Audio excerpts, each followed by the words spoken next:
All right. Good day, folks. Welcome to Deep Tech Gaming, where we explore the newest trends in game development through the lens of up-and-coming studios in the space. So today, I'm joined by Kam Punia. He's heading a game studio that's building a new category of multiplayer games that they like to call lunchtime esports. Fableborne is the first one up, and it's a genre blend between base building and action, sort of a mix between Clash of Clans and Diablo. And with all that, we're very excited to have Kam here on today to explore the Fableborne universe and some of the very neat tech that they're building out to keep supporting it. So, Kam, welcome to the show.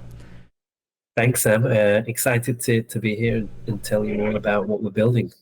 Awesome. Well, digging right into it, can you explain Fableborne at a high level? Why should people be really excited about this? What really gets them going about the core loop?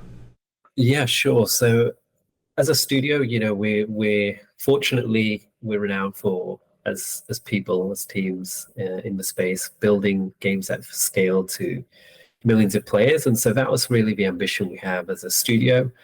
And that's what we want to build.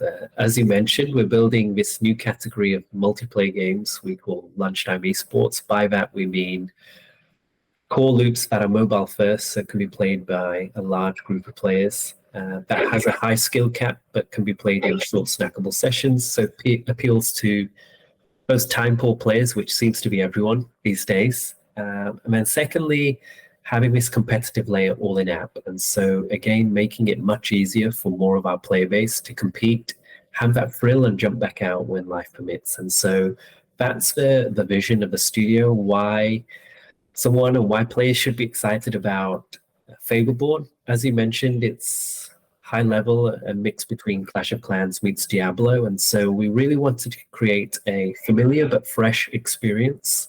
So something that players, when they come in, there's elements there that and nuances there that they're already accustomed to, that they're already familiar with, they're already well versed with. But then there's this innovation piece that really excites them, that wow moment. And that wow moment for Fableborne is when you're starting to build your base, you're starting to think about the best defense systems. You press raid, and that's really when, Fableborne and the core loop kicks in, because unlike other base building games where you're, let's say, dragging and dropping your units and then idly watching for 2 to 3 minutes, in Fableborne, you can control that hero. And so you decide what to attack, how to attack, when to attack. The raid result, whether you win or lose, it's all on you. And so it becomes this much more engaging experience because, like I say, you're in control of your own destiny and how successful you are with looting those other players' bases. Well, that definitely sounds like it's going to have a solid esports tilt already. So I'm getting the lunchtime esports vibe. And when can people start playing? What's the stage of development? How long you guys been working on it? What's your angle there? Yeah, sure. So we have been working on it now, or Paperboard's been in production now just over 15 months at the start of last year. And we're at a point now where we validated the core game. We're very happy with the KPIs and the play engagement so far. And really, it's up every month. We put a new build out. We test with our community. Jump into our Discord if you want to be part of those closed tests. Really moving towards our next North Star, our next milestone, which is 60 hours or 60 days worth of content. We're focused now on just adding in, deeper meta, pacing mechanics, more progression layers for players to unravel and uncover. And then, of course, more content. So, more heroes, more units, more islands, etc. So the game is changing every month. There's feedback that's been taken on board. And as I mentioned, always either new content, new updates, new events for every build that we put out live. I love that. And I should have asked, what platforms is this on? Is this just on mobile? Is it on PC? Where does it sit? So for right now, it's mobile first. So that means iOS, Android. But of course, we're building as a cross-platform experience. So we've got some really cool ideas of how we want to extend that mobile experience to desktop. Of course, building your own base and being able to tweak those defenses on your desktop natively makes sense. We already see a lot of simulation strategy or base building games do quite well, but we've got some other cool ideas of how we can extend that experience, particularly when it comes to what we call Pixel League tournaments. So those top tier tournaments with really high tier rewards. Nice. And given your guys' pace of development right now, what's the user base like in terms of size? If you can disclose that, waitlist or even folks that are playing already. Yeah, so across, I guess, our Discord and Twitter socials, we've got about 20,000 players right now that are continuously looking into the updates and the builds. We don't take all of those players in. We normally go anywhere between 1 to 5,000 players, depending on what we want to test, with the goal of going into open beta within the next 6 months. Awesome. Okay. And let's chat econ a little bit. Obviously, you guys sit proximal to the Web3 space. What does the economy of the game look like? Are you guys using tokens, NFTs? What can people be excited about in that regard? Yeah, sure. So I think the first thing you can be excited about that we've learned a lot of lessons from the Web3 space, right? So that That's good. means That's good. we're excited about definitely tokens, more so NFTs, but we won't make a decision on whether our economy will actually utilize a token until after the game is live. And the reason we do that is we've got lots of simulations on how we predict and how we hypothesize the economy to work, what levers we have to maybe counter inflationary pressure on that token. But ultimately, it's a hypothesis. And so we really want to make that decision when we have data about actual players, when we see our source and sinks, are they balanced, etc. So that hopefully gives players confidence that we know what we're doing. But like I say, equally we're trying to build something sustainable for the long term. That will be played year after year after year, rather than the next 3 months. When it comes to, I guess, the monetization model, we see this more as a hybrid. So in-app purchases and subscription are going to be still a very key part to our monetization model. Of course, we're then going to have primary and secondary sales. As we start to scale, we'll start to move monetization more towards player-to-player trading, where transaction volume is high and potentially transaction amount is generally low. To start with, however, we don't feel that makes a lot of sense. Also, we won't have a flooded marketplace with content on day one, and so it could be a barren wasteland. And so we'll work towards adding in lots of content for players that they can then decide what the value proposition is. Do I want to put this on the marketplace? Do I want to sell it to Sam so I can buy next month's battle pass, for example? And so that's where we'll transition to. But as I say, right now, we're looking at a hybrid approach where IAP and subscription will supplement primary and secondary sales. That makes sense. And from a player perspective, are there any unique components in that whole economic and monetization structure that you think players would get really excited about? And if they're still too early or they're under wraps, you're still resolving them, that's okay. I don't want to make you disclose anything you don't need to disclose. One area that we spent a lot of time actually before we even put one line of code into Fableborne, into pre-production, on thinking about how do we build an economy, but also a core loop that meets several different player motivations. And when you think about Web2 players, you think, okay, maybe they want to play because they want a social experience, or they want to compete and beat everyone, or they want to collect. There's several different personas there, but then now you've got this Web3 cohort of players that, almost polar opposites. It's about value extraction. Will this 5x if I buy it? Is there arbitrage opportunities available in the marketplace that I can take advantage of? And so this is a much wider spectrum of players and motivations that we've had to design for. And one area we thought, how do we create an economy where value is created before it's extracted?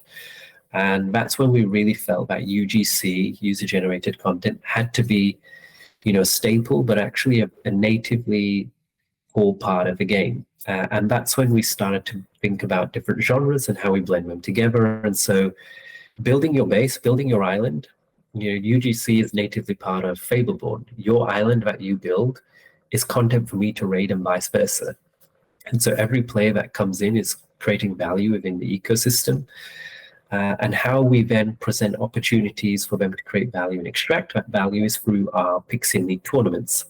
So this was something actually that we started to test last year, is where we allow players to build a base, for example, And then we get those players to submit their best base, what they believe is their best base. And then out of all those thousands of submissions, we take 20 in this instance. The first base, really easy, or what we believe is really easy. And then a linear difficulty curve to the 20th base, almost impossible. This player was very talented. They spent a long time building a really strong defense system. And so then we put that tournament out live, and now we've got this almost a roguelike speed run of 20 bases that are completely created by players. We have nothing to do with it. We've just put them in essentially a list of 20 that you go through.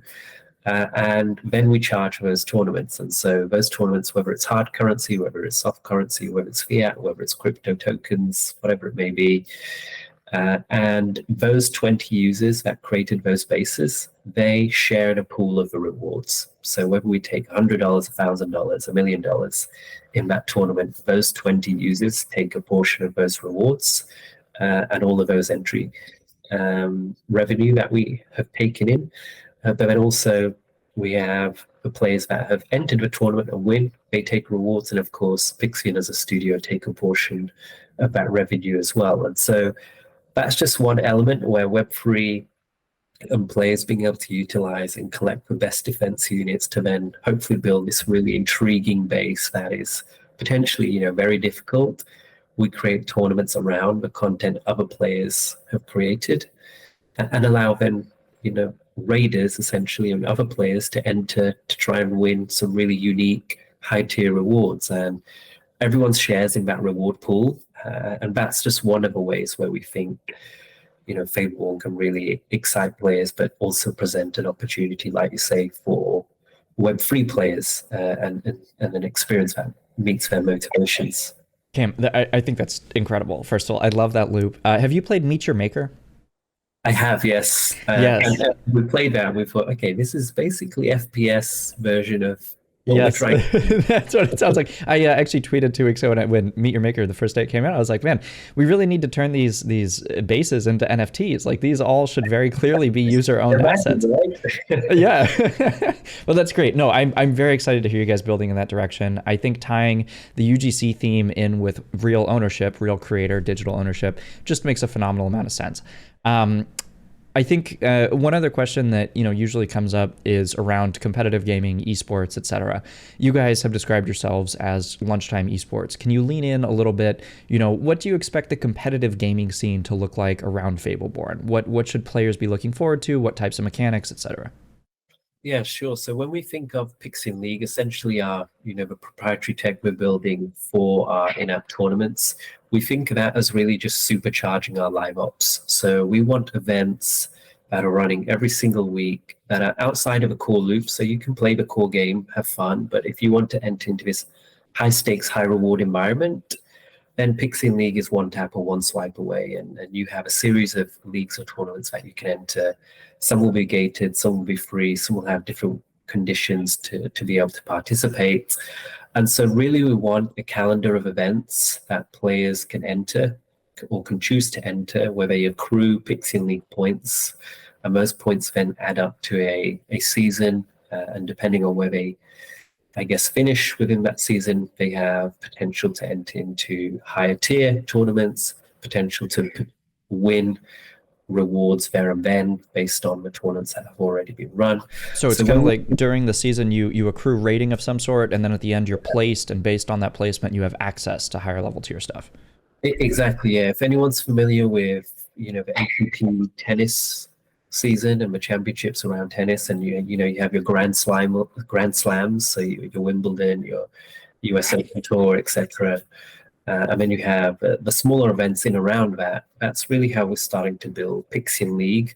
And so players don't have to feel like, I need to spend first 10 hours a day grinding to be able to enter a tournament. 2, it's really based on skill rather than, grinding through 6 hours. So you're always going to be at the top of the leaderboard if you came in 1 month later.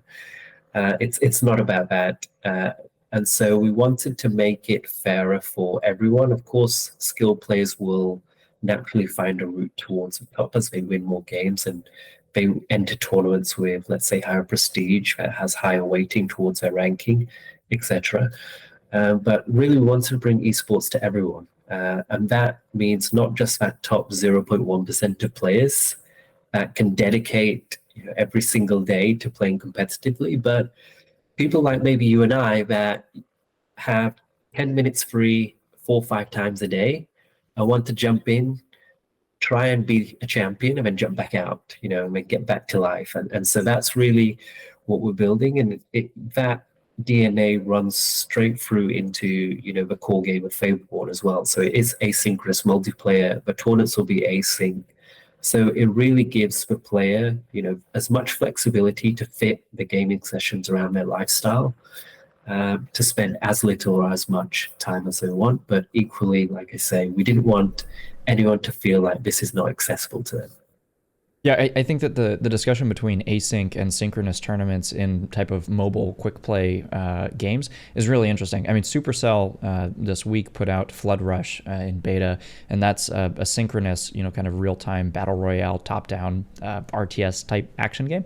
And so I'm very, very curious to see how user metrics break out over time, because my gut is, it seems like yours, that most people have 4 to 5 of these 10-minute window breaks during the day, and it's much, much easier to engage in asynchronous multiplayer play. So I'm excited to see, how your guys pans out there.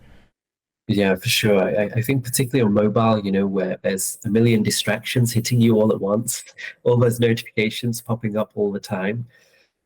We really believe that's where players and where play motivations and habits are moving towards, are these short snackable sessions that they can jump in and out of. That makes sense. One angle that I always have to ask on nowadays is AI, right? So AI comes up in almost every conversation. And in game development in particular, there's 2 different routes largely, that this can impact you. So how is AI impacting either your development flow and improving your operations, or is it impacting player gameplay experience? Are they actually interacting with AI, et cetera? Where do you guys sit with respect to that? Yeah, sure. Like everyone, firstly, it's hard to keep up with how quickly and how fast this space is moving. There's new tools and new software appearing all the time. However, we spend R&D time, and we encourage the team to look at how AI can improve or empower them. We don't look at AI as being subtractive in terms of, AI replacing an artist, for example. We just see AI empowering the artist to either do more or do it in less time or improve the quality. And so some areas that we're looking at AI, for example, is when we think of hero, we go into pre-production of that hero. We have a lore, we have a background story. We think about what that hero's, let's say, special skill shots should be, etc. And then we go into reference gathering mode, and we scour the internet for lots of different ideas that then the artist or the 2D concept artist takes into account. And they're always focused in on one area. So, for example, if they're looking for an archer, they will look for lots of, hundreds and hundreds of different variations of archers that they've seen, not just virtual, but actually even real life archers. And so this is where AI has really, I guess, improved or empowered our 2D concept artists. Is now, if they have a very specific archetype of hero that they know this is the archetype we're building, let's say a frost mage, well, they can now just go into various different tools, use a prompt, and now come up with, hundreds of different frost mages, and use that as now inspiration to create their own concept. Where they've been really empowered is that those frost mages have been, carefully articulated and crafted to be something that they can then use as, creative inspiration, rather than, having to scour the internet. And that's already, taken 2-3 days off just reference gathering and concepting. Right. When it comes to, then taking inspiration from other artists, again, AI has really supported, allowing us to be able to almost hive mind and gather all of those assets as quickly as possible. Of course, ChatGPT has allowed us to prompt and ask a lot of questions that we now don't no longer have to search for. I'd say in terms of creating actual assets for us, the quality is not there, particularly when we're a very experienced team. So maybe for a more junior team, or maybe for a game where the visuals, let's say, aren't as high fidelity, it makes a lot more sense.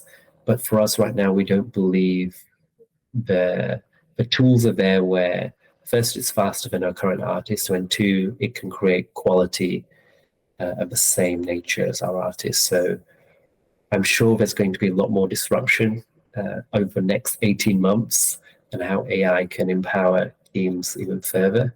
We're starting to use that on our animation, so being able to block out keyframes, that's maybe a 2-3 day job for our animator, depending on the complexity of the animation. He can do that now in 3-4 hours before he then runs the keyframe animation and creates the movement himself. So there's definitely, like we say, there's already elements that are improving and empowering the team.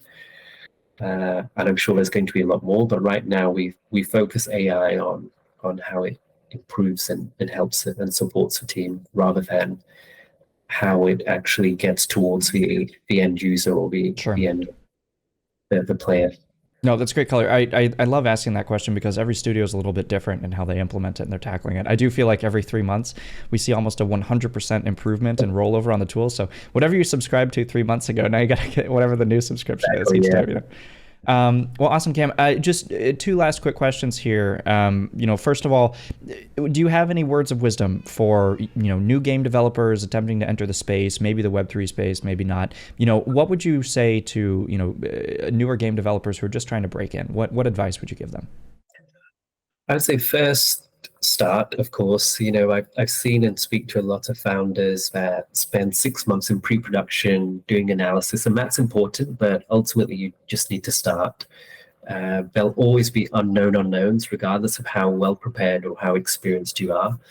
And so, firstly, just start. And then secondly, really iterate. So have as fast feedback loops as possible.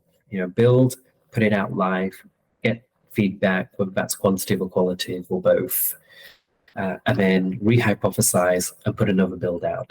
The faster you can build this production cycle of fast feedback loops, the more shots you have on goal, the more likely you're going to score. So I would say, start and then iterate as much as possible.